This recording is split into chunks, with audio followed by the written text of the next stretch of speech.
Bienvenidos a Frente con Jonathan Bustillos. Hoy abrimos este episodio con una figura que dejó huella en la política de Chihuahua y cuyo nombre todavía genera debate, reflexión y, por supuesto, conversación. Francisco Pancho Barrio Terrazas es una de las figuras más influyentes en la historia política de Chihuahua. Nacido en Satebó en 1950, se formó como contador público y más tarde obtuvo una maestría en administración. Su carrera tomó fuerza en los años 80, cuando fue alcalde de Ciudad Juárez y se convirtió en un referente de cambio frente a los viejos modelos de gobierno. En 1992 hizo historia al ganar la gubernatura de Chihuahua, rompiendo más de 6 décadas de hegemonía priista. Su administración destacó por impulsar transparencia y combate a la corrupción, aunque también enfrentó fuertes críticas por la violencia en Ciudad Juárez. Después de su mandato, ocupó cargos federales, fue diputado y embajador de México en Canadá. En años recientes, ha reaparecido en la vida pública con un discurso crítico y de alerta sobre el rumbo del país. Pancho Barrio sigue siendo una voz que marca debate nacional y un personaje clave para entender la política en Chihuahua. Amigos, ¿cómo están? Buenas tardes, me da gusto saludarlos a todos por estos medios, también por los tradicionales, por estaciones de radio, por redes sociales. Y bueno, pues hoy tenemos la dicha pues de entrevistar a un personaje importantísimo, no solo en la política chihuahuense, creo que en la democracia, en el trascender del país. Un personaje que pues lo dio todo, que se murió en la raya en su momento y que la verdad es que nos sentimos muy honrados, primero porque nos recibe en su casa y bueno, pues tendremos historias muy interesantes que platicar con todos ustedes. Gobernador Francisco Barrio, muchas gracias por recibirnos en este santuario. Mire, ¿cuántos libros tendrá aquí? Pues no estoy seguro, pero debe haber unos 5,000. 5,000 libros. ¿Y todos ya ojeados? No. Algunos de ellos sí. No, una buena parte, pero no, pues no me va a alcanzar el tiempo para leerlos todos. Perfecto, pues muchas gracias por recibirnos aquí en su casa, aquí en Ciudad Juárez. ¿Cómo ha estado? ¿Cómo le ha ido? Bien. Lo vimos activo hace un par de días, de semanas, en esta marcha del Partido Acción Nacional ahí en Chihuahua, sí, del Parque Lerdo al Palacio Municipal. Alcancé a llegar a la marcha, llegamos un poquito retrasados y estuvimos solo en el evento de la Plaza de Armas.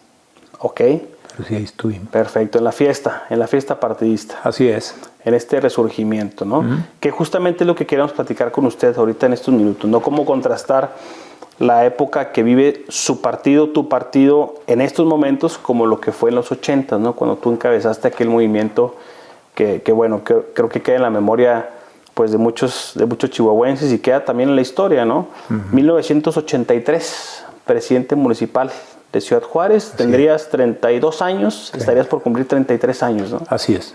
Correcto. Bueno, pues inicias en la alcaldía de Ciudad Juárez. ¿Cuántos habitantes pudiera haber tenido Ciudad Juárez en aquellos años? Alrededor del 1,000,000. Ah, sí, ya era una ciudad bastante grande entonces. Sí. 1,000,000 de habitantes. Bueno, perfecto.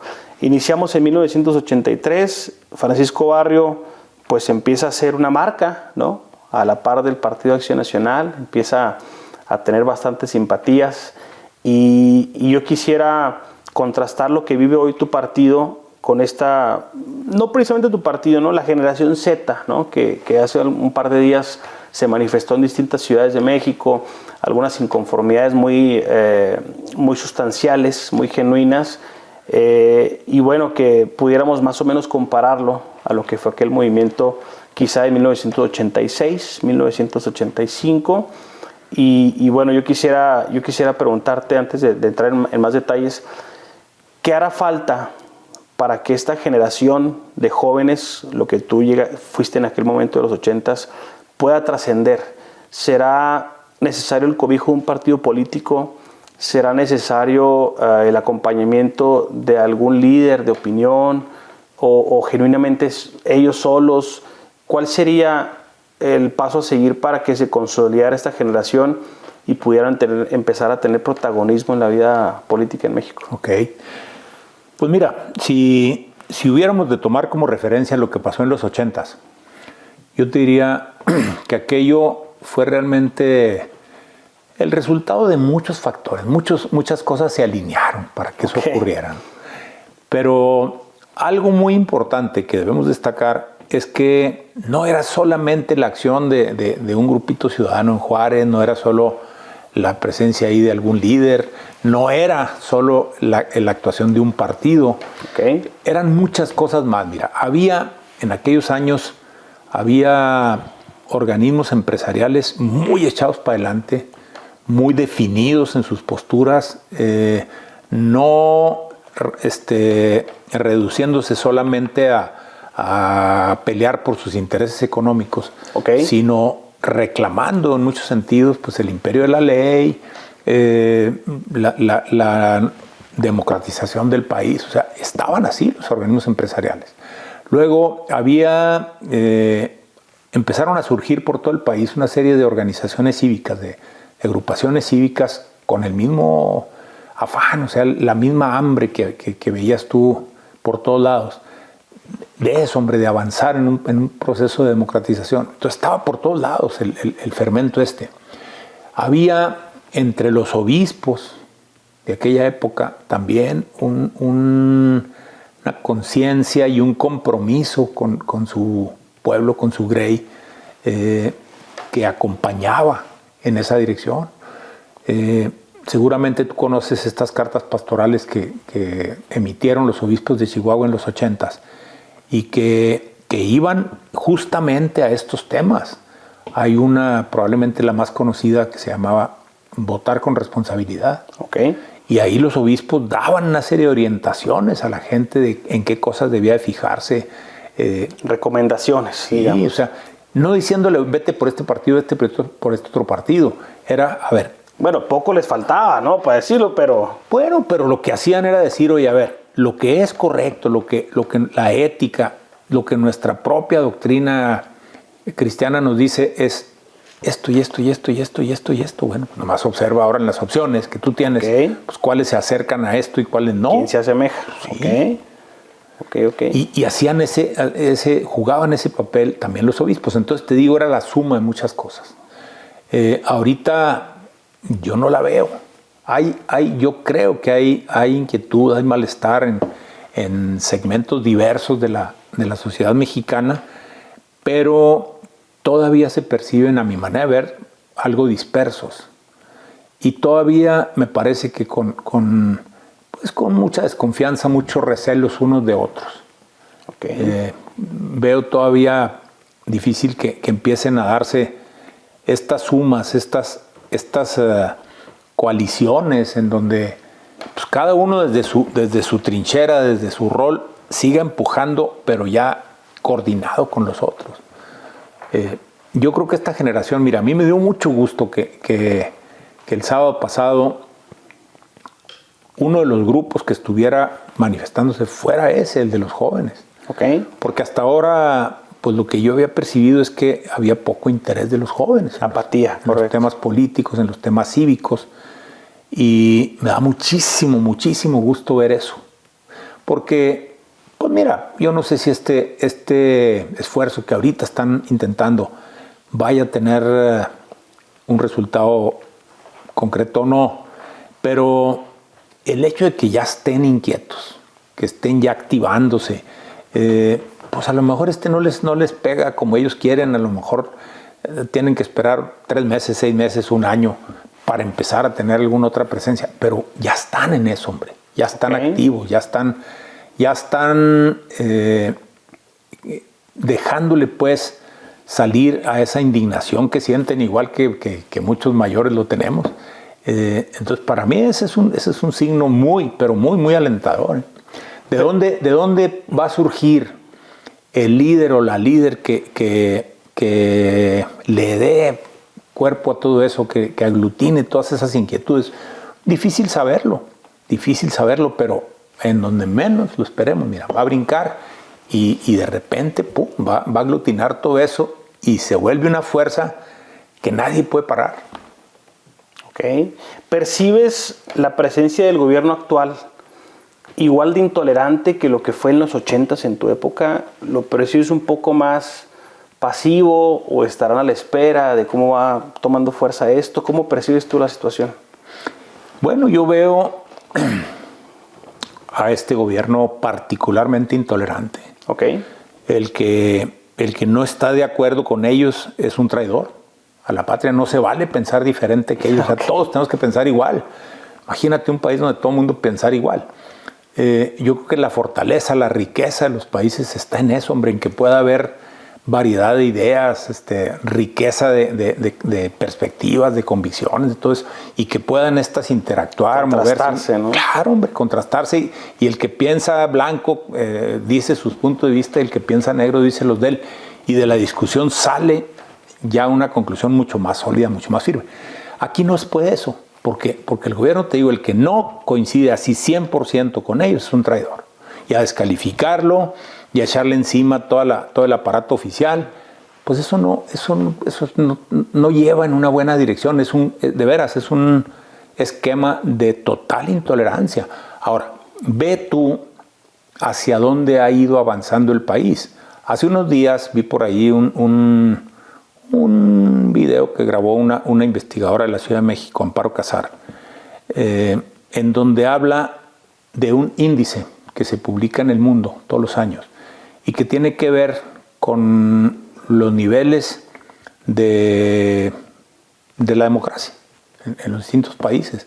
Y entonces ahí te va mostrando cómo de prácticamente todas las variables que se revisan en ese índice, en todas México trae un retroceso importante. Ah, caray. Sí, claro. ¿Qué puede ser? Desaparición de instituciones. Desaparición de instituciones, un Congreso sometido, un Poder Judicial sometido, etcétera. O sea, es la dirección en la que nos han ido llevando. O sea, digamos que son los síntomas. Y además lo hemos venido advirtiendo. Pero no ha habido oídos para eso. Ok. Bueno, ¿y cómo revertir esto?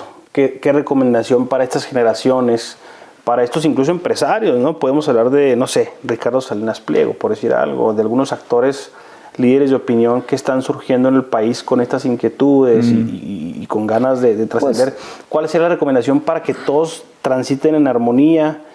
Porque al final de cuentas el gobierno en turno pues va a querer dividir. Claro. Y que cada quien haga su camino y no van a llegar a ningún lado. Claro. ¿Cuál es la recomendación, ¿no? De tu parte, que bueno, fuiste un disruptor interesantísimo en su momento en la política y que pudiste pues romper ese techo que parecía inalcanzable, ¿no?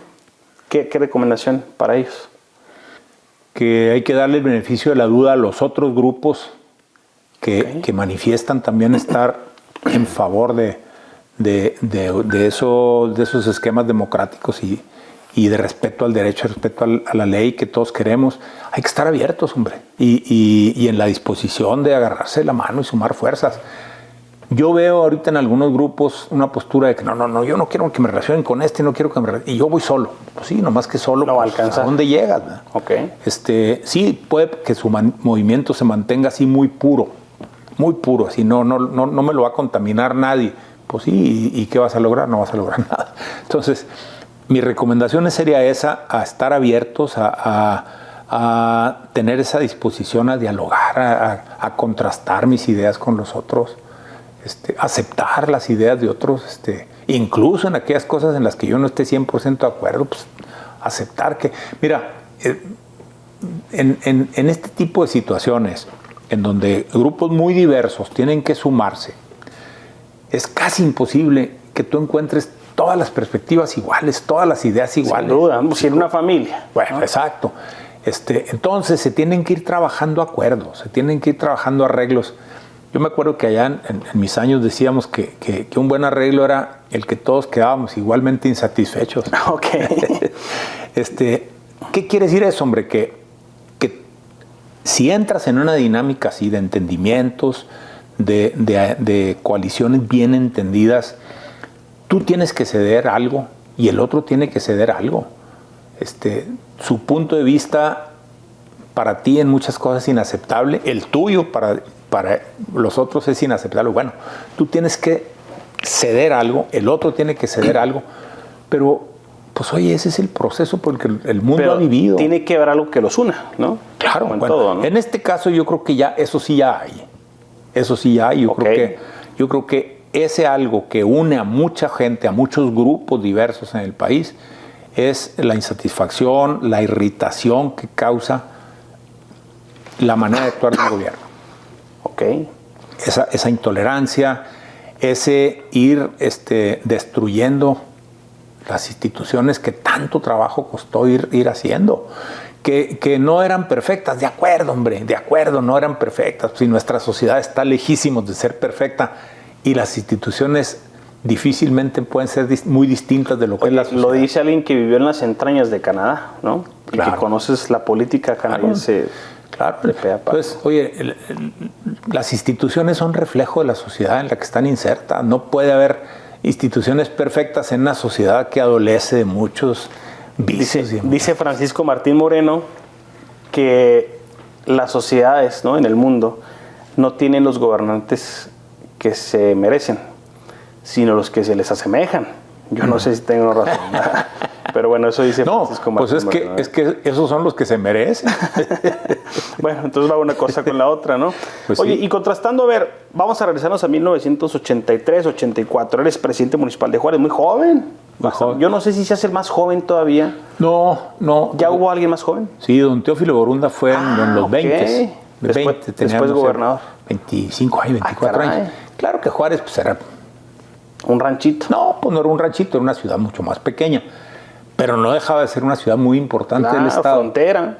Y don Teófilo fue presidente municipal a los 20 y tantos años. Ah, caray. Sí. Ese dato no lo tenía. Sí. Aquí entre los 5,000 libros por ahí debe estar, yo creo. Sí. Dato. Bueno, nos regresamos a esta etapa.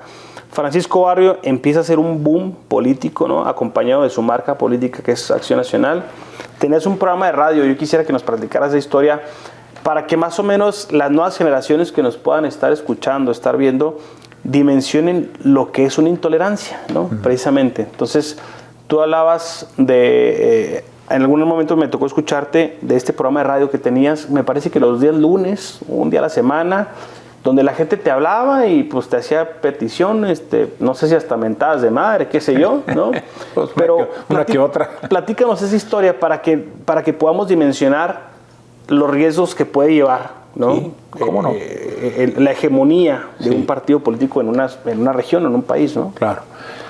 Con mucho gusto, Jonathan. Mira, en aquellos años, si tú eras un político de la oposición, ya de entrada, tu acceso a los medios de comunicación se veía muy restringida. O sea, ¿cuántos alcaldes te gusta que hubiera de oposición en aquellos años, en todo el país, en los 2,500? en todo el país, híjole, no te mentiría, no conozco el dato. En Chihuahua serías el único, quizá. No. Bueno, estaba Cuauhtémoc. No, pero es que esa elección, la de 1983, fue un quiebre en el sistema. Aquí ganamos 11 municipios, incluyendo Juárez, Chihuahua, Delicias, Parral, Camargo, o sea, y Cuauhtémoc. No lo ganamos nosotros, pero lo ganó Humberto Ramos por otro partido. Entonces, el PRI perdió todo lo importante. Fue un quiebre. Entonces, pero ese no era el caso de los demás estados. En los demás había muchos estados donde no había ni uno. Chihuahua siempre ha sido un fenómeno distinto en la política, ¿no? Pues en esos años lo fue y en otros momentos lo ha sido. Mira, te decía, en esos años, para un político de oposición, tener acceso a la televisión, a la radio, a los mismos periódicos, no era fácil. No era fácil. En muchos casos te daban con la puerta en las narices. No tenías acceso. Bueno, un matrimonio de periodistas que eran muy jóvenes en aquel momento aquí en Juárez, Manuel Gómez y Linda Bejarano, tenían un programa de radio que era todos los días. No me acuerdo, 8 o 9 de la noche. De enfoque político, seguramente. Pues era noticiero y comentarios y todo esto, ¿no? Y era un buen programa. Chirinola. Sí, un buen programa con buen rating, gustado de la gente, ¿no? Y ellos me plantearon alguna vez si yo estaría de acuerdo en asumir el compromiso de ir al programa todos los lunes, pero con línea abierta. Y línea abierta, o sea... A las buenas y a las malas. Sí, o sea, lo que entrara. Le dije, órale, si de repente me tengo que sobar el chipote, pues me lo sobo. Y entonces, bueno, empecé a ir los lunes y la verdad es que desde el primer momento esa dinámica que tomó el programa, se volvió un cañonazo. Era, por mucho, el programa más escuchado. La hora esperada por era los el programa de mayor rating. ¿Por qué? Porque la gente nunca había tenido la oportunidad de hablar directamente con el presidente municipal. Que hablaran, tú contestaras a sus órdenes. Y hacer preguntas, y hacer planteamientos, y hacer peticiones, y que yo tomara compromisos. A la gente le encantó. Bueno, entonces las llamadas no paraban. La hora se pasaba. Sí, volando. ¿No? Bueno, después de mí invitaron en un esquema idéntico al señor obispo de Juárez, a don Manuel Talamás, los martes. Yo iba el lunes y él iba el martes. Y bueno, pues un día que el programa, te digo, era ya tan escuchado y pues claro, a mí me acercaba muchísimo con la población. Digo, no había redes sociales, no había WhatsApp, no había absolutamente nada, ¿no? Pero me acercaba mucho, hombre, la gente, yo tenía oportunidad de estar hablándole a la gente cada lunes. Además en el programa más escuchado de Juárez. Bueno, eso naturalmente, pues al gobierno en turno allá a nivel federal y al estatal, pues no les caía nada en gracia.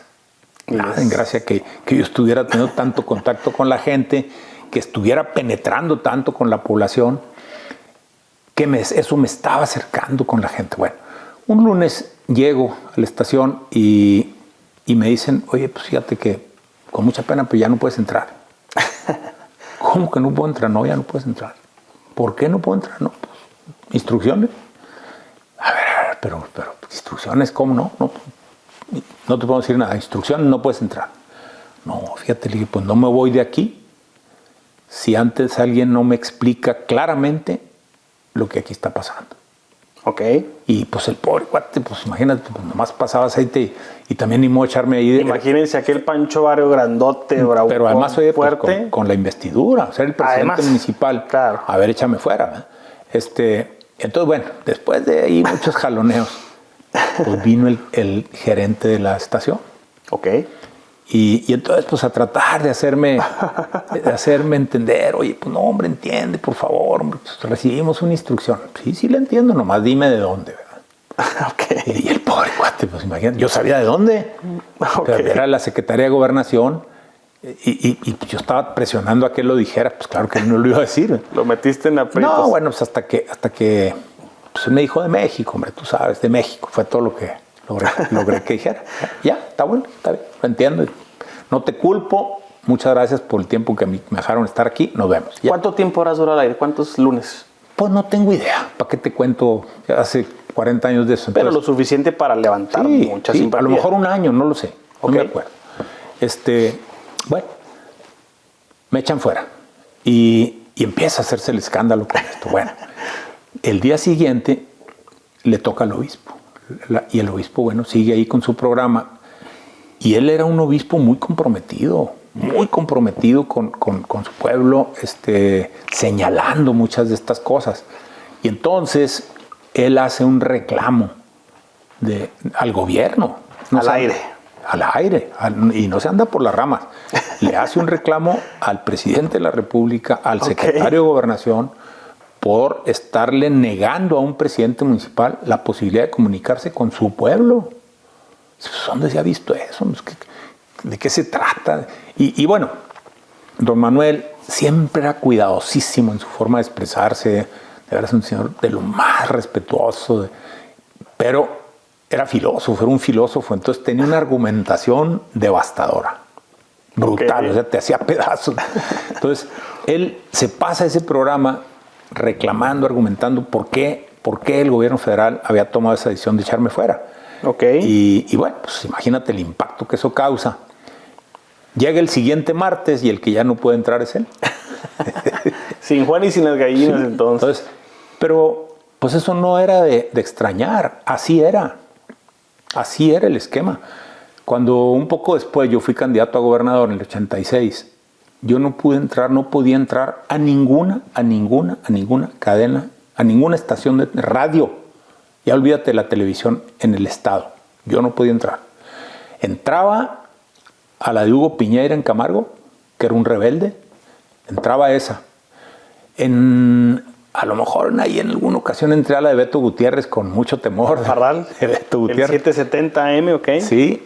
Y teníamos en alguna ocasión, fíjate, mis compañeros de Madera, una vez que iba yo allá,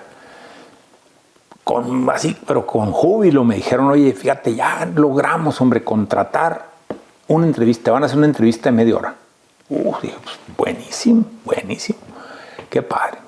No, pues llegamos y pues que no se puede. Oye, pues si está contratado, pues sí, pues no se puede. Y no se puede, y no se puede, y no se puede. Y decía yo, bueno, a ver, nomás díganme por qué no se puede. Si tenemos un contrato, ¿por qué no se puede? No, pues es que nos dieron indicaciones de que no puede usar el micrófono nadie que no tenga una licencia de locutor. Ah, caray. Y parecía así, mira, parecía hecho adrede. En el momento que me estaban diciendo eso, sale al aire, ya estábamos oyéndolo, sale al aire un anuncio grabado de Fernando Baeza, que era el candidato del PRI. Dije, a ver, ¿y ese señor qué número de licencia tiene? ¿Verdad? Que él sí puede estar en los micrófonos. A ver, ¿no? la cédula o los... Sí, claro. Pero así era, hombre, así era. Esa vez, fíjate, después de mucho forcejear y a lo que me permitieron, lo que accedieron fue, 30 minutos, ahí está la cabina, es tuya. Nadie te va a entrevistar, nadie va a hablar contigo. Un monólogo, vámonos. Imagínate, pues, un monólogo. Pues, ¿qué dices en un monólogo? Bueno, pues ahí dije lo que buenamente se me fue ocurriendo, pero pues imagínate. Bueno, ese era. Así las cosas. Ese era el México de los 80s. ¿Ves tú el escenario en estos momentos como para llegar a esos extremos? No lo veo en esos extremos. Lo veo avanzando en esa dirección.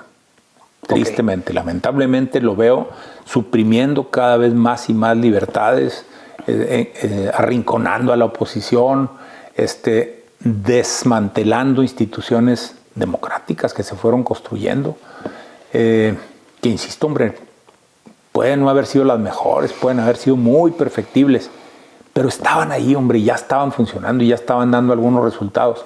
Desmantelarlas no es la solución, al contrario.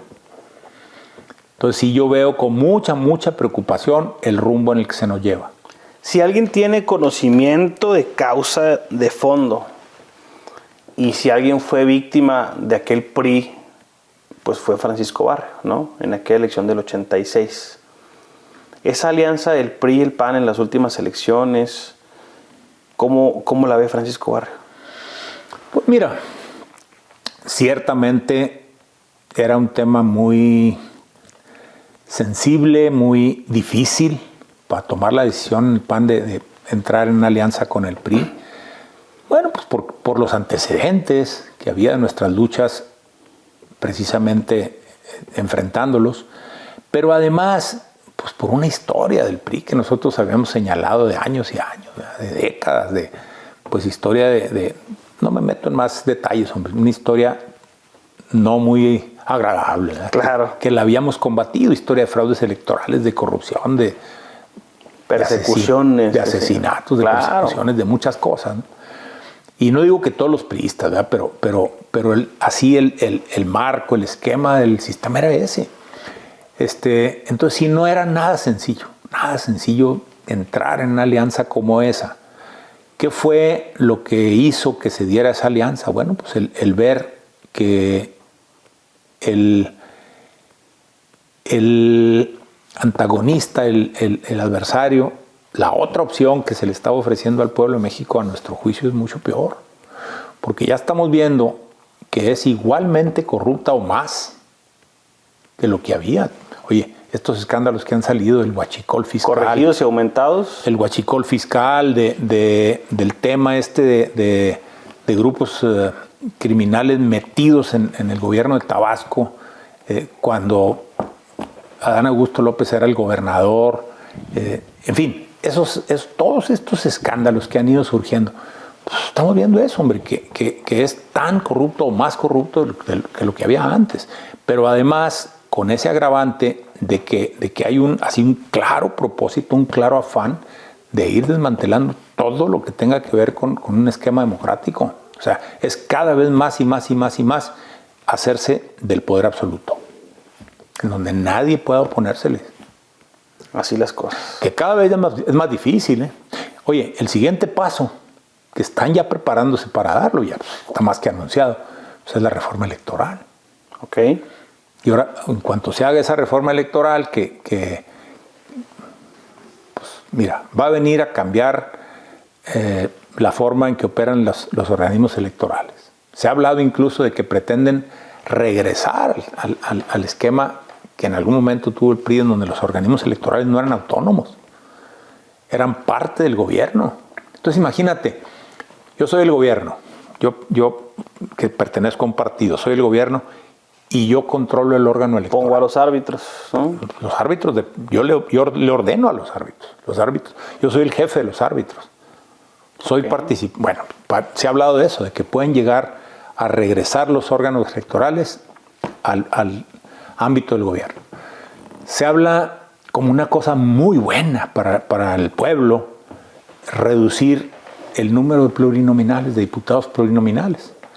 Y bueno, hay un gran desprestigio de los diputados, a lo mejor bien ganado, pero la figura de los diputados plurinominales, no nomás aquí, hombre, en todo el mundo, hombre, en Europa, en países bien avanzados, la figura de los plurinominales es, o esquemas pues indirectos de que lleguen representaciones proporcionales de los partidos, es la manera de evitar que un solo partido se adueñe del poder.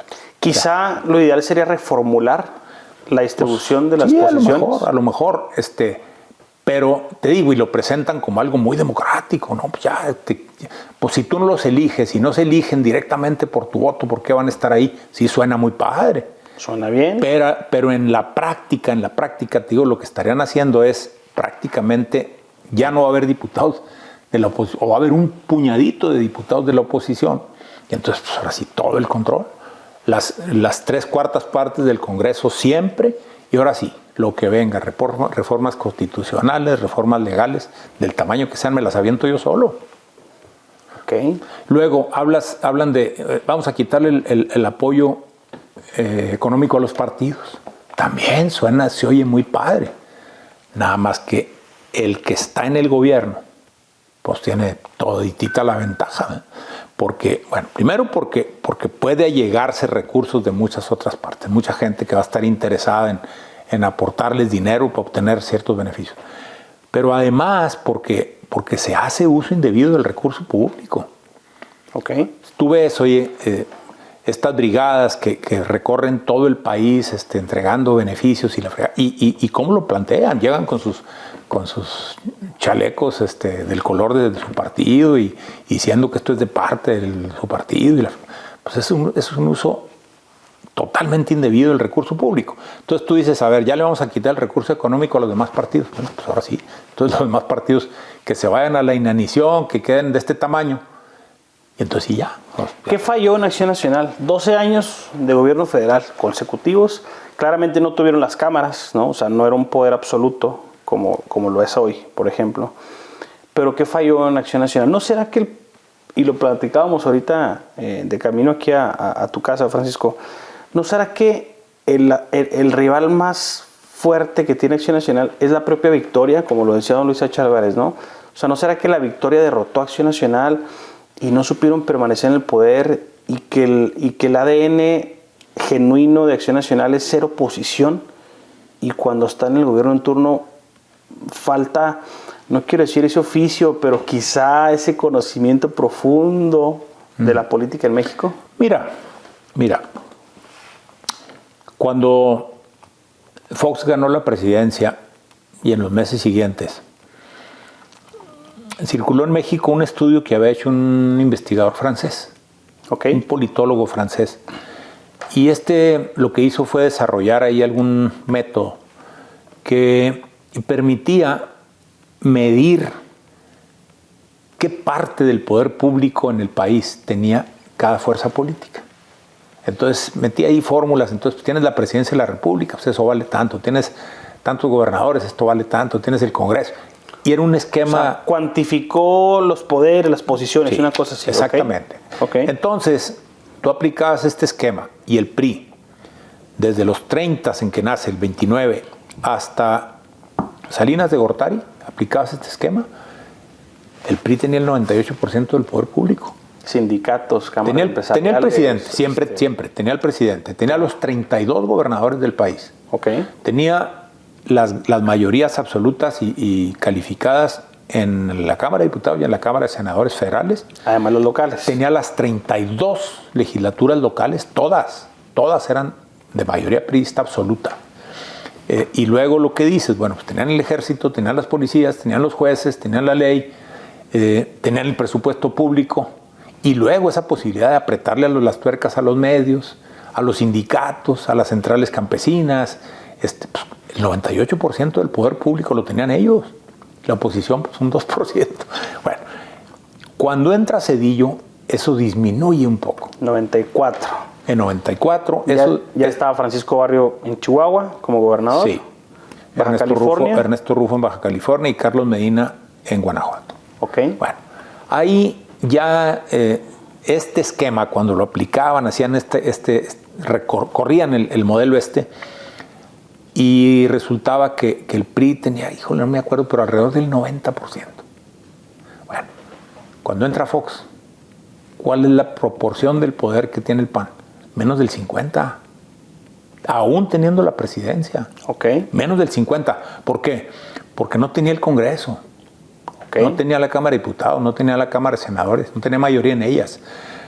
O sea, reformas de fondo era prácticamente imposible. Era si los otros querían, si te querían hacer el favor de aprobarlas.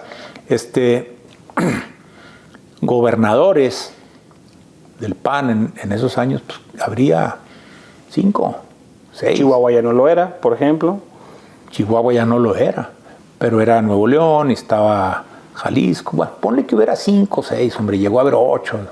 Entonces, la porción de poder público que llegó a tener el PAN en esa presidencia era menos de la mitad de la que tenía el PRI. Y las expectativas eran 10 veces la que la gente tenía respecto al PRI. Bueno, pero a ver, fue responsabilidad también del mismo Vicente Fox y su equipo de ofrecer un cambio, ¿no? Claro, hombre.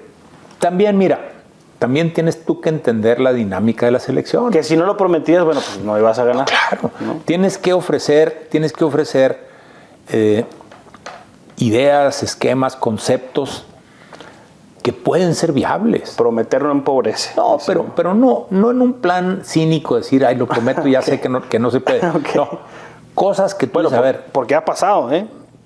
Claro, hombre, claro. Yo he platicado con gente que le he preguntado, y a ver, ¿tú creías, cuando eras candidato, creías que esto que prometías? No, claro que no. ¿Y por qué lo prometías? Pues si no ganaba. No, no era eso, hombre. Era decir, a ver, ¿a dónde queremos llegar? A esto. Pues sí, nomás que una vez que estás en el gobierno, contra lo que mucha gente cree, el gobernador del estado o el presidente de la república no es omnipotente. A mí me decían cuando era gobernador, oye, ¿por qué no haces esto? Pues porque ya más quisiera, pero... Un equilibrio, ¿no? No me da, o sea, no puedo. Mira, fíjate, cuando entro yo de gobernador, hay un momento por ahí en los primeros 6 meses, ¿no?, que nos traían, pero locos, conflictos de todo tipo en todo el estado.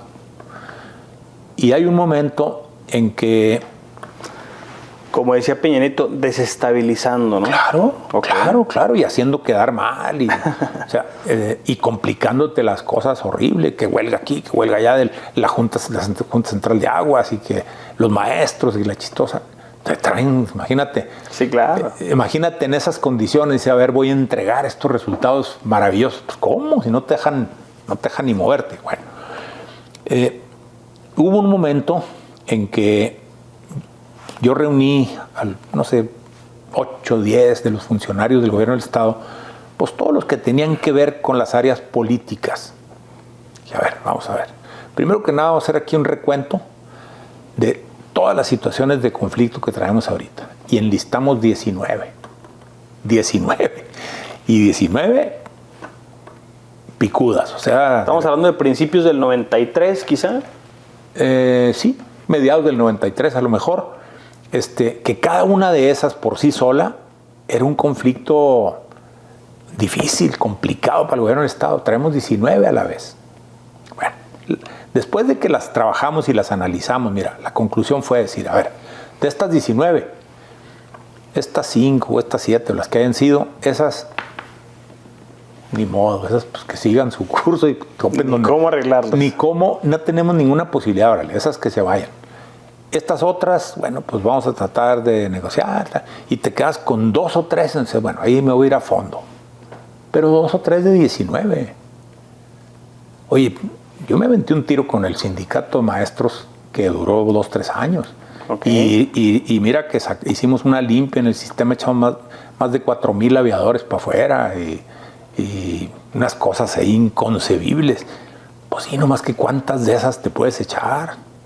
Okay. ¿Cuántas de esas El costo político es muy alto. Es muy alto, es muy alto. Perdimos la elección intermedia en buena medida por eso. Todo el magisterio trabajando en contra nuestra. Oye, ¿y el panismo en su momento no te reclamaba eso? Oye, ¿para qué tomaste decisiones? Sí, claro. Oye, no, hombre, ahorita no le muevan. Oye, pues ¿a qué venimos? Okay. ¿A qué venimos? O sea, yo no vine de veras aquí a estarle dando largas a los temas, a estarles dando la suave a nadie. O sea, venimos a tratar de veras de modificar cosas, de cambiar cosas para bien, para el bien común. ¿Eso puede costar? Pues sí puede costar. Puede costar y ni modo, estamos dispuestos a enfrentar ese precio.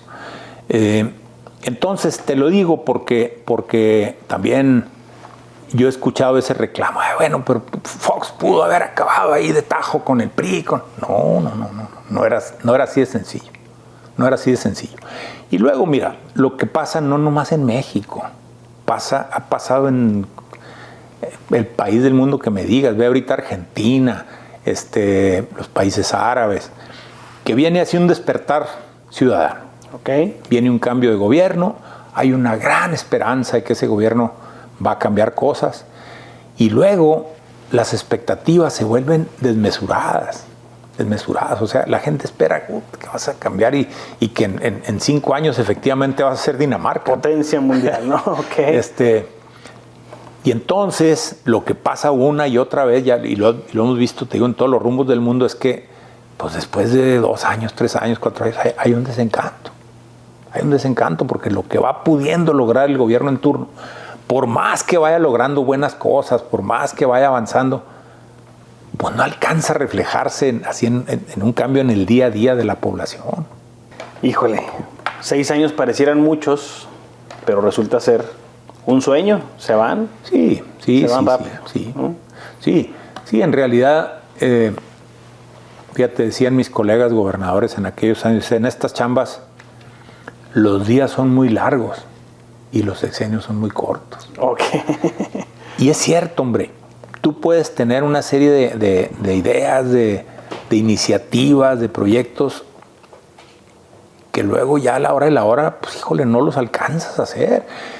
El recurso público, el recurso que tienes, el presupuesto, hombre, también, hijo, te ves a veces así a tu mano, no tienes con qué. Fíjate algo que pues me voy a permitir aquí sí ufanarme un poco. Mira. Claro. Cada gobernador... Ahora sí que estás en tu casa, sin problema. Cada gobernador cuando entra tiene que presentar en los primeros... No sé si todavía será igual. En los primeros 6 meses de gobierno, el Plan Estatal de Desarrollo del sexenio. Ok. O sea, todas las cosas en las vertientes que tú vayas a trabajar, en lo económico, en la seguridad, en la educación, etcétera. ¿Qué es lo que tú propones hacer? Bueno, el Plan Estatal de Desarrollo 92-98, yo pedí a todos mis colaboradores, a las distintas dependencias que me aportaran los elementos y lo escribí yo. Ok. Personalmente. Yo lo redacté. O sea, eso no se lo encargué a nadie, yo lo redacté. Un proyecto de 30, 40, 50 páginas. No, era algo más, probablemente unas 100 páginas. Ok. Era un tamaño carta, sí, unas 100 páginas. Fíjate, alguien que me ayudó ya más que nada ahí al último, en la redacción final, fue Javier Corral. Ok. Y bueno. Periodista en su momento, Javier? Sí, bueno. Ese Plan Estatal de Desarrollo, yo lo tomé así como mi Biblia. Y yo tenía un ejemplar que al final del gobierno ya eran puras hojas sueltas. Esto se me fue deshaciendo. Lo traía, siempre lo traía conmigo. Era la Biblia, ¿no? Era la Biblia. Y iba marcando en amarillo lo que íbamos logrando. ¿Y qué tal al final? La verdad, mira, es que la mayor parte, por mucho, la mayor parte de lo que planteamos, lo logramos. ¿Qué porcentaje le puede calcular? Pues yo te puedo decir que arriba del 80%. Ah, caray. Sí. Oye, es que mira, tú revisas Creación de empleos. Con aquel esquema que trajimos de Chihuahua Now y de Chihuahua Siglo XXI y la fregada. Mira, con aquel esquema de 270,000 trabajadores que había registrados en el Seguro Social. ¿Tú recibiste hacia el Estado? 270,000. Ok. Lo entregamos con 430,000. 160,000 trabajadores más en 6 años. Un crecimiento cercano al 70% en 6 años. ¿Del Producto Interno Bruto? No, el número de empleos. El número de empleos. Ok. Bueno, sí. Y yo decía en aquellos años, a ver, yo invito y reto a que, revisen hacia atrás. El periodo que quieran. A ver dónde encuentran un crecimiento económico de ese tamaño. ¿Alguien lo ha tenido para atrás y para adelante? Que yo lo sepa, no. Y luego, después lo he dicho, a ver, ahora revisen los que siguieron, a ver si algunos... Hombre, Patricio Martínez. no, pues hubo algunos que perdieron empleo. El propio Javier. Hubo algunos que perdieron empleo. Bueno, eso empleo. Okay. La creación de microempresas y mini empresas, ¿no? De ahí te podría hablar toda la tarde. Luego, mira, en infraestructura, construcción de infraestructura. Nosotros hicimos arriba de 1,000 kilómetros de carreteras, que más o menos es lo que hizo Fernando Baeza, un poco más. Sí, nomás que Fernando Baeza fue sembrando de casetas de cobro el Estado. Okay. Fue poniendo casetas de aquí a Chihuahua, de Chihuahua a Delicias. De Chihuahua a Delicias no, dice porque Delicias. La relación con Fernando Baeza, ¿cuál es? Ahorita es buena, es buena. Y luego la que está de Chihuahua a Cuauhtémoc. Okay. Casetas por aquí y por allá. Nosotros nunca pusimos una sola caseta. Nunca pusimos una sola caseta. ¿Carretera de Krill a Huachochi? La hicimos nosotros. ¿Krill San Rafael? No, esa no. Esa fue de Fernando. Mira, Krill Huachochi, Huachochi Ballesa la hicimos nosotros. Ok.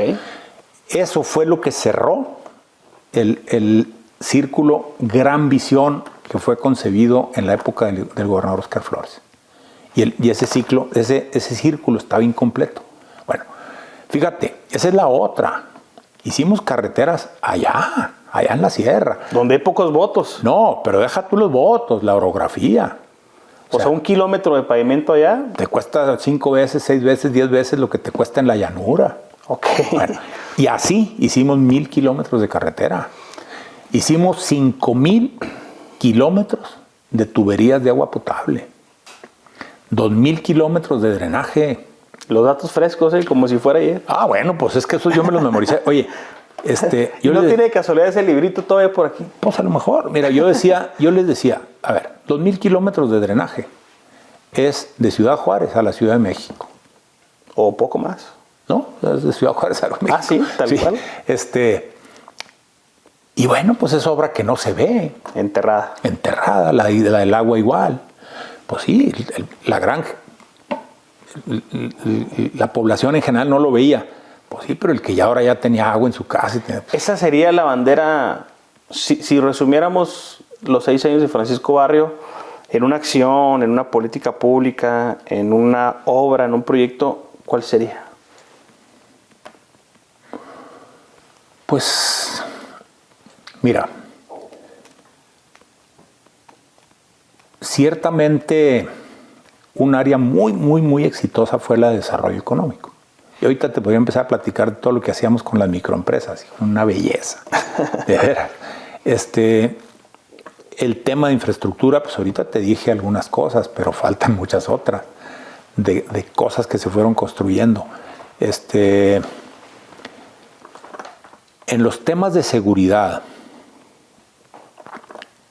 en Chihuahua, que ya había un buen número de secuestros, se acabaron. No volvió a haber un secuestro. Y no nomás eso, Jonathan. Se volvió frecuente que el gobierno de Coahuila y el gobierno de Jalisco y el gobierno donde sea, oye, no me prestas tú, préstame, sé que tienes un muy buen grupo antisecuestro, préstamelo. Y ahí iban. ¿Y fue pactar? ¿Fue una estrategia frontal contra el crimen? No, pactar jamás. Yo te puedo decir, nosotros nunca hablamos con un jefe. ¿Nunca te sentaste con No, ni yo ni nadie de mi equipo, nadie. Okay. Tampoco era así un choque frontal a lo güey. O sea, era irle metiendo técnica, estrategia al trabajo. Mira, el primer procurador que yo tuve, Francisco Molina Ruiz, que en paz descanse, hijo, era de veras un gran organizador. Y fue desarrollando en la Procuraduría una serie de cosas. Mira, te cuento una. Bueno, hijo, es que no ven por dónde empezar. Mira, me va a faltar tiempo. No, hombre, mira, ahí en la Procuraduría, un problema que había era que los jueces dictaban las órdenes de aprehensión. Ok. Los jueces estaban en la antigua penitenciaría del Estado, en la 20 de noviembre. Y ahí estaban los juzgados. Bueno, salían las órdenes de aprehensión. Para cuando llegaban al Palacio de Gobierno, ya esas órdenes de aprehensión ya se sabía que iban, y ya el comandante de la Policía Judicial ya las estaba repartiendo, distribuyendo a su gusto. Entonces, oye, a una pareja de judiciales que quería, que eran amigos, a los que les tenía simpatía, con los que tenía afinidad, pues le entregaba órdenes fáciles. Ok. Entonces, hombre, son re buenos, mira todas las que han ejecutado, pues sí, les entregas papita, órdenes facilísimas, y al que querías tronarte, pues le entregas una orden que ya sabías que no le iba a poder cumplir, hiciera lo que hiciera. Bueno, eso dijimos, a ver, a partir de ahora es aleatorio. O sea, lo recibimos y en un modelo hay un algoritmito, hay una computadora, esa es la que decide a quién se le entrega cada orden. Y a chambear. Y a chambearle. Bueno, y luego, mira, empezamos a llevarle el control a todas las parejas. A ver, ¿cuántas órdenes te han entregado? ¿Cuántas has ejecutado? ¿Cuántas de las que traes pendientes llevan de 1 a 5 días? ¿Cuántas de 5 o de 1 a 7 días, 7 a 15, 15 a 30? Ok, los tiempos fatales, ¿no? Como un esquema del que se usa en las empresas para las cuentas por cobrar. Bueno, ok. Oye, una pareja que en 6 meses se le acumulaban 2 órdenes de aprehensión Pendientes. que no se ejecutaron, ya no me acuerdo si el plazo era de 2 meses, si en 2 meses no las había ejecutado, para afuera. Cepillo. Para afuera. Para afuera. ¿Y sabes qué nos pasó? Todos cumplían. Lo que nos pasó, el problema nos rebotó en los cerezos, en los penales. Sobrepoblación. No, hombre, pues, llenos Un hervidero. los cerezos. Ok. Fíjate, lo que pasaba cuando las órdenes no había ese control, las órdenes se negociaban. O sea, una pareja llegaba a ver, oye, tengo una orden de aprehensión en contra tuya. Entonces, pues tú sabes. Tú sabes si quieres ir a la cárcel o aquí hay alguna forma de arreglarnos. Okay. Pues echarle aquí 300,000, 500,000, según fuera el asunto, y pues yo hago que no te encontré, ¿verdad? Esa era una forma. La otra forma era, a ver, tú demandaste al señor porque te debe quién sé cuántos millones de pesos y ya tengo la orden de aprehensión contra él. ¿Quieres que la ejecute? Aliviáname. Entonces había negociaciones para ejecutarlas y para no ejecutarlas. Claro. Entonces cuando las empezamos a controlar así, también eso se acabó. La unidad que teníamos de asuntos internos, que investigaba los actos de corrupción de los policías, hombre, se volvió de veras una pesadilla los policías. Fíjate, bueno, fíjate, llegamos a tener un enfrentamiento a balazos entre la unidad de asuntos internos y policías. Ah, caray. No, era una rivalidad. Si los traían juidos. En alguna ocasión, los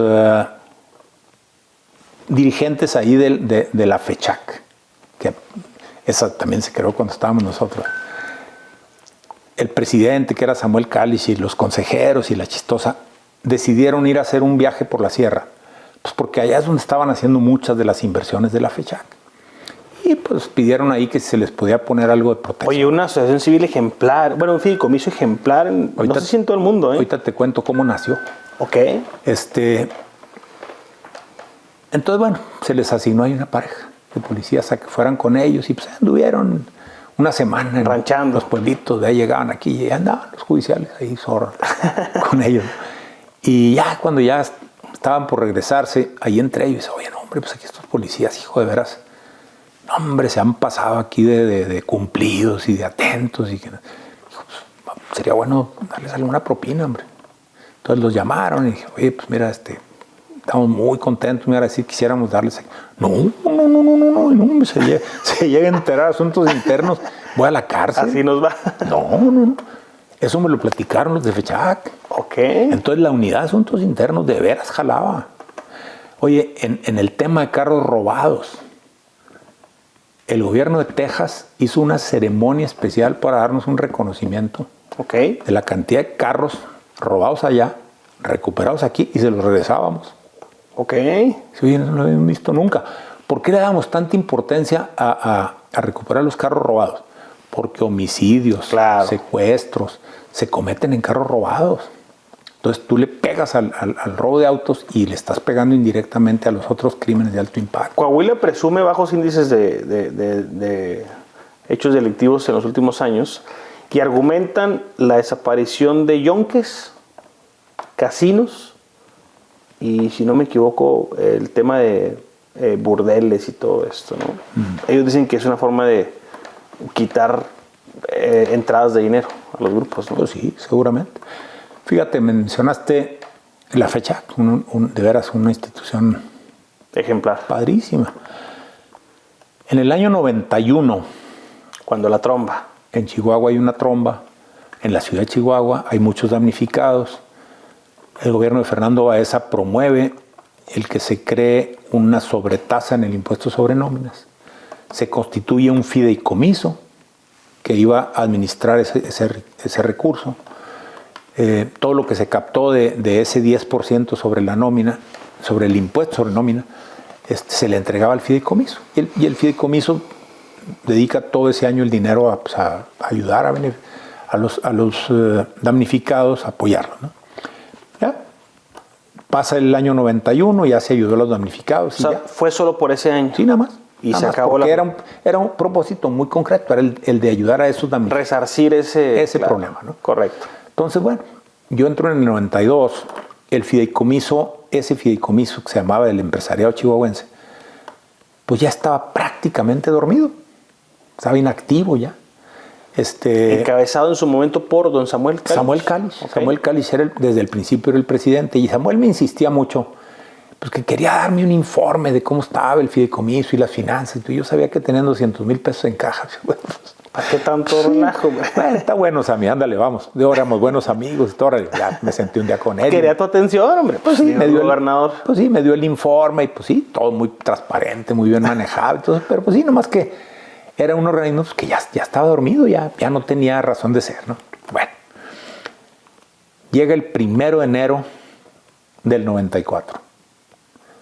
La crisis. Y estalla la guerrilla en Chiapas. Ok. Bueno, empezaron a ponerse los empresarios acá de un nervioso. Y constantemente, oye, no vayamos a traer acá a la Tarahumara algo así, que se nos levanten. Y, no, hombre, decía, no, está tranquilo. No, así creían allá. Estaban, pero bien nerviosos. Y, no, hombre, decía, miren, de veras, hombre, los sistemas de información que tenemos con mucha gente de ahí mismo en la región. Está tranquilo, hombre. No. Estaban pero muy preocupados. Nerviosos. Muy nerviosos. Bueno. Teníamos un contacto ahí con un viejo contador público de los muy picudones ahí de Chihuahua, don Jorge Navarro Ayala, que era un señorón. De una pieza. Pues era un tipo muy profesional, muy capaz, un tipo brillante. Y él va un día a verme.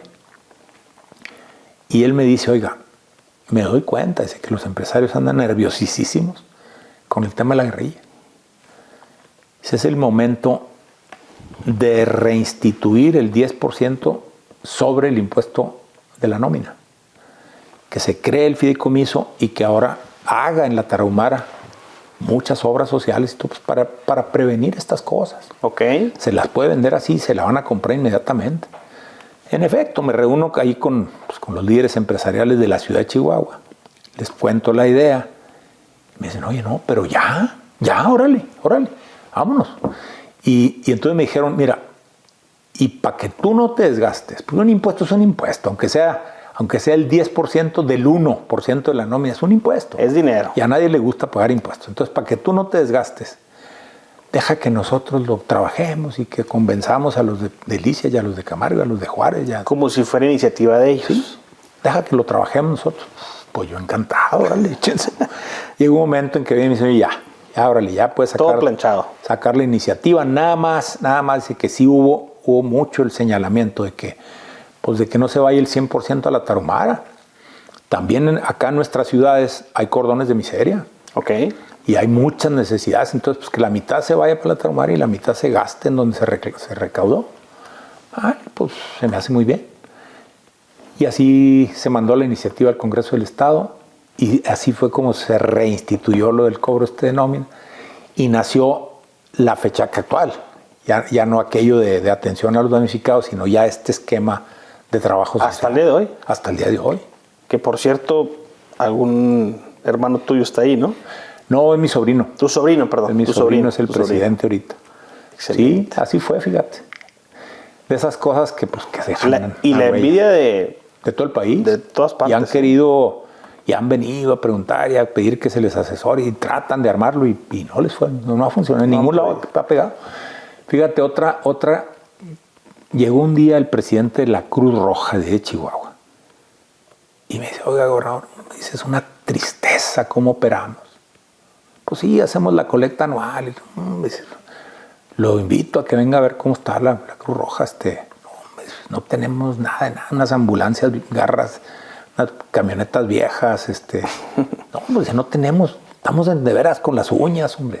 Sí, y servimos mucho a la población, pero Entonces me dice, yo quiero proponerle que se incorpore en la Ley de Ingresos del Estado un cobro específicamente para la Cruz Roja. Simbólico, ¿no? Que él me propuso 10 pesos por cada licencia de manejar o placas, juego de placas. Pues yo dije, oye, pues 10 pesos. El que va a pagar 400 pesos por una licencia, pagar 10 pesos más, ni cuenta se va a dar. Y para la Cruz Roja, bueno, pues empezó a chorrear ese dinero, ¿no? Y empieza la Cruz Roja, todo el estado de Chihuahua, pues que a remozar el local y que a comprar una ambulancia nueva y que los equipos de No, pues la envidia nacional. La envidia nacional, a los 2 años, la convención anual de la Cruz Roja fue en Chihuahua, que claro. todos querían venir a ver qué estaba pasando en Chihuahua. Okay. Era ese esquema que sigue hasta hoy. Ok. Sigue hasta hoy, ahora se cobra más, no son los 10 pesos. Y ese nació así, fíjate. Increíble. Que se ha replicado ya en otros estados, seguramente. Sí, yo creo que sí. Increíble, pues muchas historias, Francisco. No, olvídate. Aquí la pregunta sería, ¿por qué se retiró de la política, Francisco? Bueno, ¿Por qué se ha alejado? Pues mira, porque la vida tiene sus ciclos, hombre. Todo en la vida son ciclos, Hay el día y la noche, y hay el invierno y el verano. Hay ciclos. Y uno tiene que entender cuando su ciclo se ha terminado, cuando ha completado ya su ciclo. En su momento, pues, yo creo que pude aportar algunas cosas valiosas. Como el béisbol, ¿no? Ni un lanzamiento antes, ni uno después. No, claro. Un torero, un pelotero, un basquetbolista que no se da cuenta y insiste en no retirarse, empieza nomás a dar puras vergüenzas. Pura lástima, ¿no? Sí. Muchas veces. Entonces, mira, yo creo que... Pero no, el PAN... No me refiero al PAN de Chihuahua. El PAN nacional, Francisco, no requiere de Francisco Barrio, no requiere de esa camada de los 80s, porque, a ver, nada en contra de los panistas actuales, ¿no? De los actores políticos actuales. Pero ¿no ves tú la caballada flaca? ¿No ves que faltan esos líderes genuinos que emergieron del PAN, que surgieron del PAN en los 80s? Pues no lo sé, mira, yo no sé si hay por ahí algunos líderes y las condiciones no son buenas para que salgan. Yo tuve una suerte, de veras, ahorita te cuento eso, una suerte que increíble. Pero mira, déjame decir esto, más allá de si hay o no liderazgos, el PAN al paso de los años, y yo creo que eso sí fue producto de estar en el gobierno, fue perdiendo mucho de su esencia como partido, de su doctrina, de sus principios, de sus valores. ¿Por qué? ¿Qué pasó? Pues porque el poder te corrompe, el poder te compromete, te va contaminando. Entonces coincidimos que... Y mira, hay un fenómeno. Cuando Fox gana la presidencia, todo lo difícil que era afiliar gente al PAN, se vuelve exactamente lo contrario. De lo más sencillo. No, pues entonces era la avalancha de gente que quería ingresar. Era una moda. Quería ingresar, no más moda, pues era el nuevo poder en el país. Y llegan los oportunistas. Pues claro, ahí llega gente toda, que llegan y... ¿No esperaba el PAN ganar en el 2000? ¿Fue algo sorpresivo? Pues, miran, no lo sé, yo no estaba en la dirigencia nacional, participaba ya, pero no sé qué tanto, no lo recuerdo qué tanto se consideraba, sí se consideraba que se podía ganar. A mí me convocaron para estar en la Ciudad de México el día de la elección, voté aquí y luego me fui, y estuvimos ahí reunidos pues creo que era en el local del partido, estábamos ahí con Fox, y un grupo numeroso de gente. Y el propósito de ese grupo era, nos habían convocado, decían, porque en la tarde de la elección pueden ahí surgir situaciones que ameriten decisiones muy canijas y entonces, bueno, pues necesitamos aquí de mucha gente que nos ayude a analizar, pero sí se veía que podíamos estar en escenarios de esos de estar disputando el triunfo. Okay. Sí se veía, claro que se veía. Sin embargo, te digo, estos efectos indeseables, pues yo creo que no mucha gente los vio venir. Sí los veía venir don Luis, sí los veía venir Carlos Castillo Peraza. El mismo Calderón, siendo presidente del partido, insistía muchísimo en eso. Maquillo en su momento. Ganar el gobierno sin perder el partido. Y en buena medida hemos perdido el partido. Se han perdido... ¿Se puede recuperar, Francisco? Yo creo que sí. Yo creo que sí, y me da mucho gusto ver que la actual dirigencia está haciendo esfuerzos, también la tiene muy complicada por las inercias que ya se han creado ahí, pero veo al actual dirigente con la decisión de corregir, de ir otra vez en esa dirección. Fíjate, déjame poner algo en perspectiva. El PAN se funda en el 39. Pasan años y años y años. Bueno, antes de eso, mira, cuando se funda el PAN, los promotores de esto eran en gran medida universitarios. Y bueno, pues, era una reacción de la sociedad mexicana frente a los abusos de los gobiernos revolucionarios. Lo que decíamos ahorita de la rapiña, de los asesinatos, de todo esto. Ya la sociedad ya quería... Bueno, entonces surge esta opción, te digo, encabezada por universitarios. Y tú revisas los documentos de la constitución del PAN, de esos 3 días de asamblea constituyente, revisas esos documentos y te llama la atención el énfasis tan reiterado, tan fuerte en la ética, en llevar a la vida pública de México el ingrediente de la ética, de hacer lo que es correcto. Era así el reclamo, era así el mayor anhelo de toda esa gente que estaba ahí. Bueno, van pasando los años y el PAN no afloja con eso. O sea, su propuesta era la misma, terco. Y pues no ganaba en ningún lado, o ganaba y se lo fregaban. Sí, quizás no había posiciones y quien representaba al PAN lo hacía con un interés genuino, ¿no? Con una convicción. Sí, todo mundo con esa convicción. Había una mística verdaderamente democrática. Bueno, a mí me han contado, yo en aquellos años ni remotamente participaba en el PAN. En los años 60, siendo presidente Díaz Ordaz, el PAN gana la gubernatura de Baja California. Ok. Salvador Rosas Magallón gana la gubernatura de Baja California. Y... ¿No le reconocen el triunfo? Bueno, Díaz Ordaz llama al presidente nacional del PAN, Adolfo Crisli Vivarrola. Y lo que a mí me han contado es que ahí le dice, Adolfo, ustedes ganaron. Y estamos dispuestos a reconocerles el triunfo siempre y cuando ustedes estén de acuerdo en A, B, C, D, E. O sea, te voy a decir cómo gobernar, ¿no? Pues no, vas a tener que hacer cosas así y así y así y así. Y Crisli le dice, no, señor presidente, gracias, así no. Increíble. Si esa es la condición, ahí está la gobernatura. Quédense con su gubernatura. Y fíjate, pasan otros 25 años. de ese 64 al 89, en que toma posesión Ernesto Rufo como primer gobernador, no salido del PRI. Bueno, tú ves del 39 al 89, 50 años exactos. El partido terco, luchando por sus propuestas, por sus iniciativas, por sus valores, por sus convicciones, etcétera, su doctrina, Algunas de las ideas del PAN se vuelven política pública. De ahí nace el seguro social, nace el voto de la mujer, una serie, el crédito al campo. Eran propuestas del PAN. Bueno, se vuelven política pública. Es lo que Castillo Peraza llamaba la victoria cultural del PAN, que sin ser gobierno hacíamos política pública. Okay. Bueno, entonces te digo, esa insistencia machacona, hombre, en que las cosas tenían que hacerse bien. ¿Cómo le llamaba a esto, don Carlos Castillo? ¿A cuál? A esto de sin ser gobierno, tener políticas públicas. Le llamaba la victoria cultural del PAN. La victoria cultural del PAN. O sea, que decía, oye, no somos el gobierno y hacemos política pública.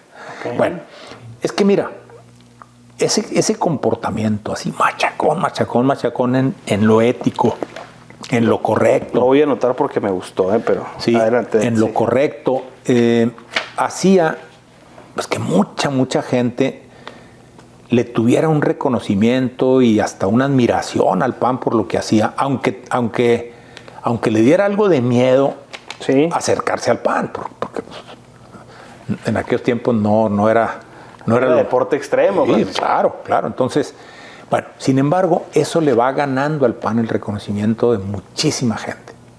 Cuando yo entro al PAN en el 83, pues todavía era, o sea, no mucha gente se atrevía. Pero sí, mucha gente se acercaba conmigo y me decía, oye, a ver, yo quiero ayudar. Yo puedo aportar ahí tal cantidad, quiero ayudar a la campaña. Yo admiro muchísimo lo que ustedes hacen y me encanta, lo valoro mucho. Yo no me atrevo. Pero ahí está la yo no quiero ni que se sepa ni nada, pero no, hombre, veras mi respeto. Había esa admiración, hombre, había ese reconocimiento.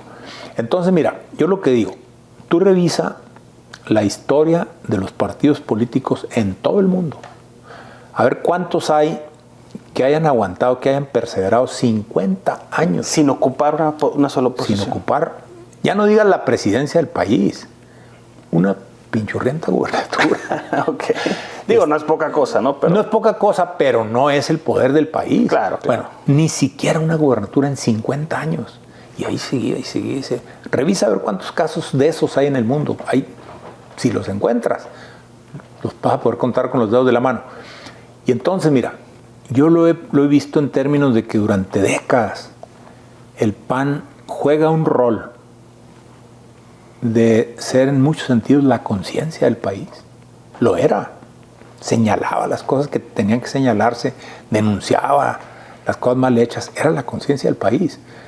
Pero también proponía, ¿no? Sí, claro. O sea, denunciar, pero acompañado claro, de siempre estaba proponiendo, más que pues, sus propuestas caían en vacío. ¿Y no ha pasado que ahora no hay propuestas, Francisco? Bueno, mira, ¿a dónde voy es a esto? Que esto es lo que a mí me parece verdaderamente dramático, crítico.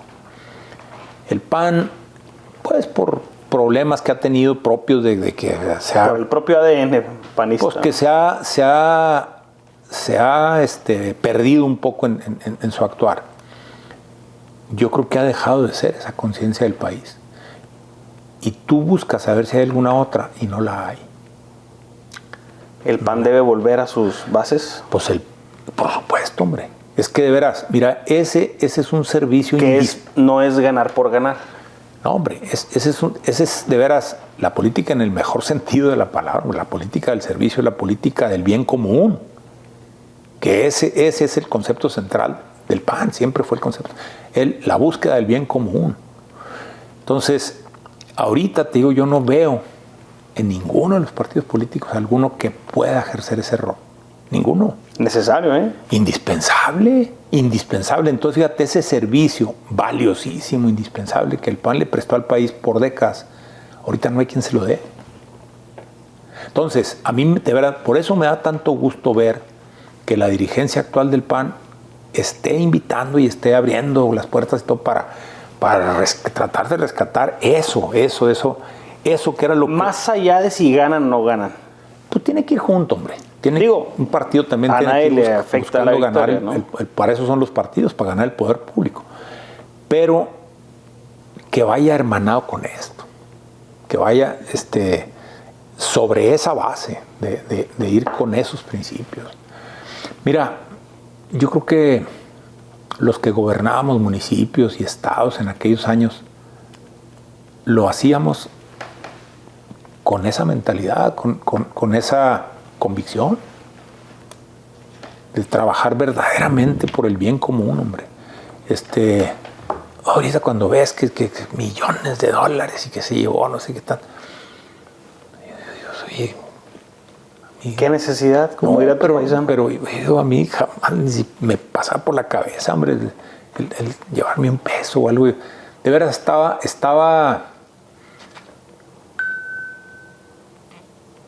pues no sé, hombre, te puedo decir,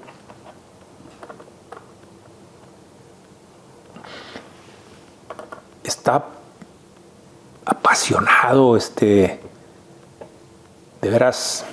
Esperanzado. No, hombre, no, mira, me llenaba muchísimo hacerlo así.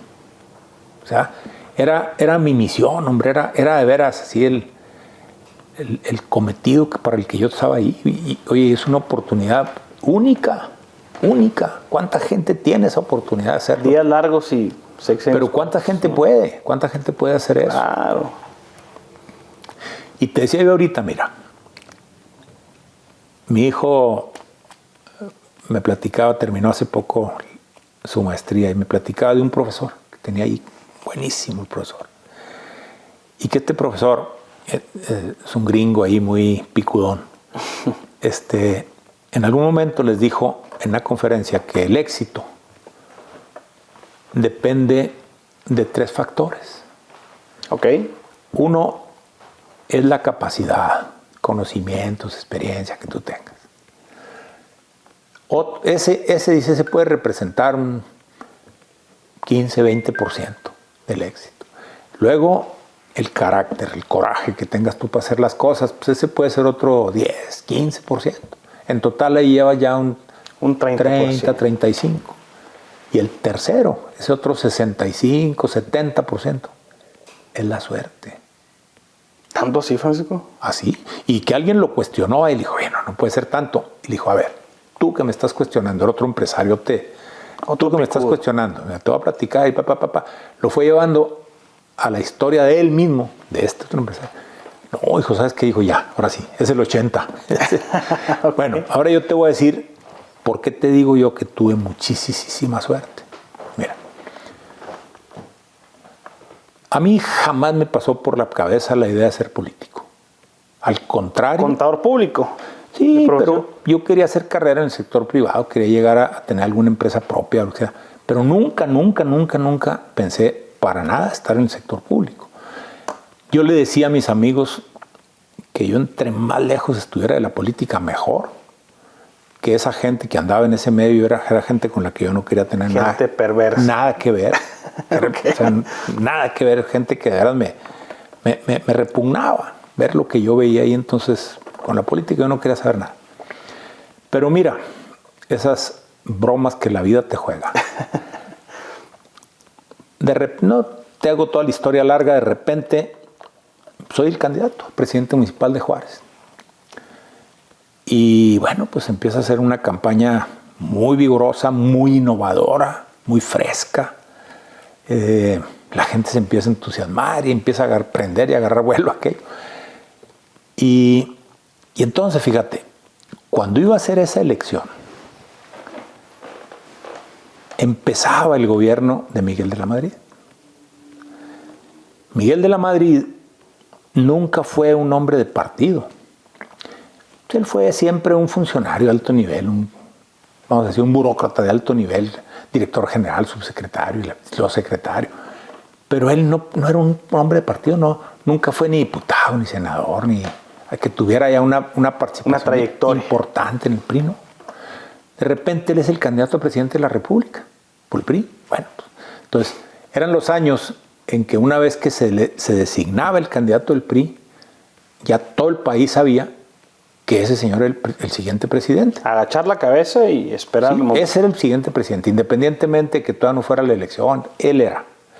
Entonces, en aquellos años, a ti no te ha tocado, tú eres muy joven, pero a mí sí me tocó ir a eventos en campañas de López Portillo, del propio Miguel de la Madrid, y los eventos era como si estuvieras hablando con el presidente, o sea, era hacerle peticiones, era de plantearle problemas. Interactuar.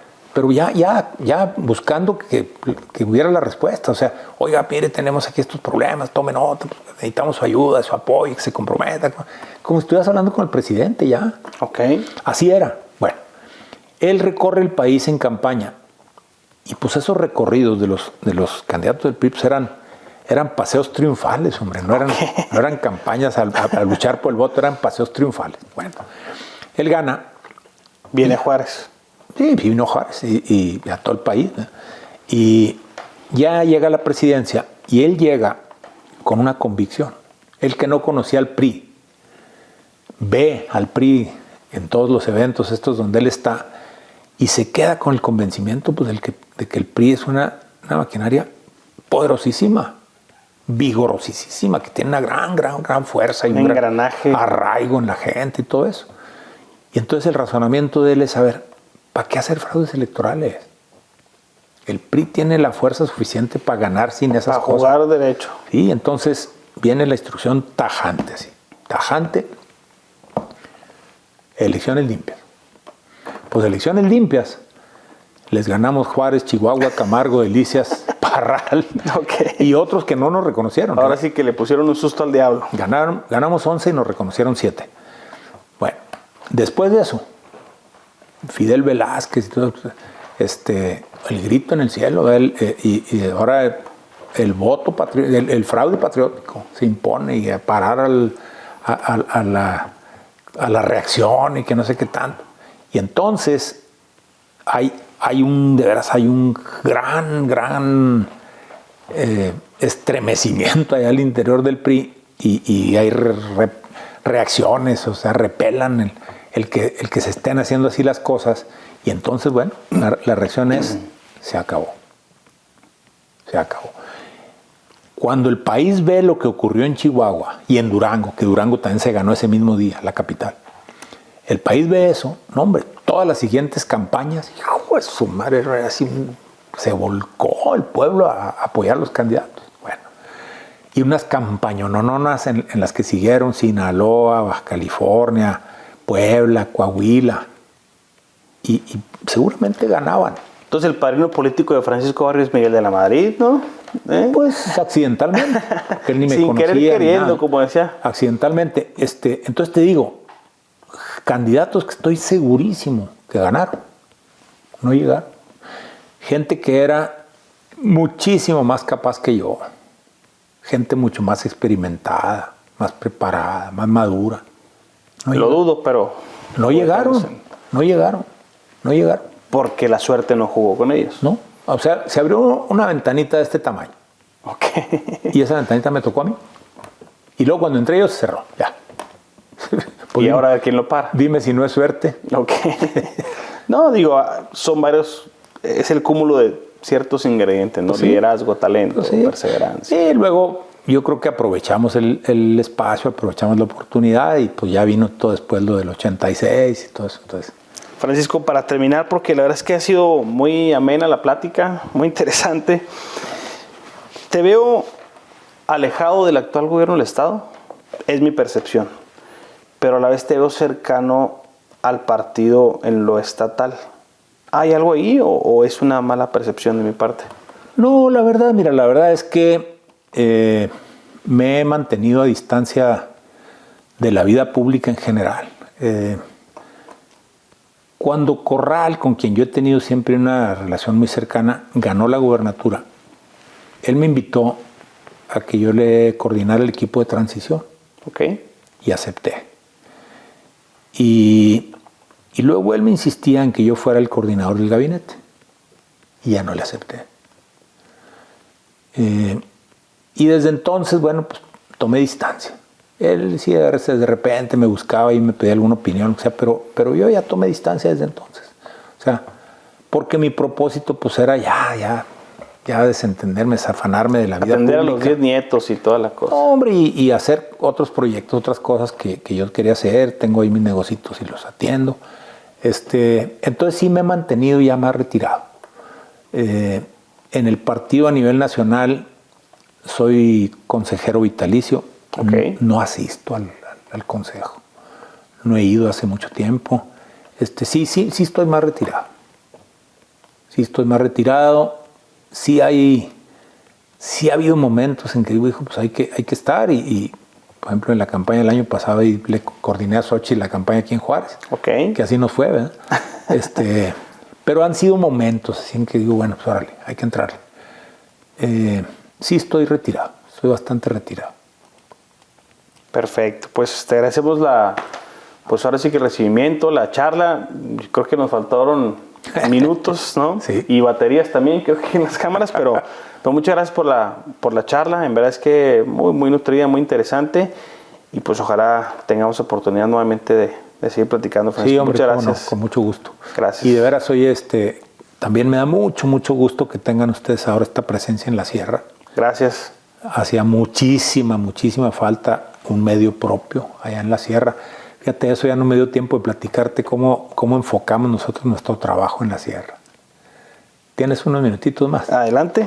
Fíjate, bueno, sabíamos de la marginación en la que viven los municipios. Oye, antes de que inicies, o sea, cuando el cálculo político no da, ¿no? O sea, decir, invertir 100 millones de pesos en la sierra, pues, pues políticamente no va. Cuántos votos, claro. Unos cuantos votos, claro.